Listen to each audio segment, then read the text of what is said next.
Kyekivirako abasajja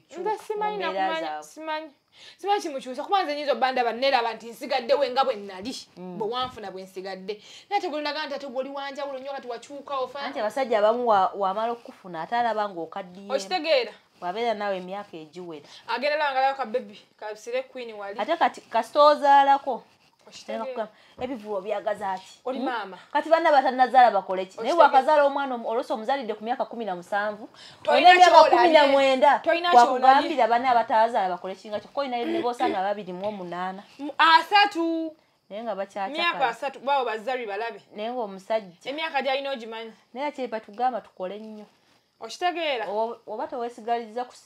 teweesigamye ku ssente za musajja ng'olinamu ezizo naye takumanyiira obeerako n'obwogerero n'okumanya takumanyiira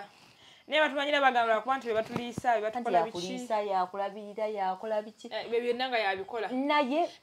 oba wanfuna ndi mwana muto wanfuna ndi mwana muto nzadde ndi muto okitegeera kati kwajja emyaka oba onsuubira kukola ki omugamba webalacakalako nti omwana yayonse okozi ng'ogenda n'omwana kozi ogenda mwana wafutandise ofuna abasajja bo watandise okukola biki nate baithawe n'okugamba omuntu ennyo kuba abasajja balina ogw'omuze ogenda basajja bo wafunye abasajja bo omanyi kikutamisa obufumbo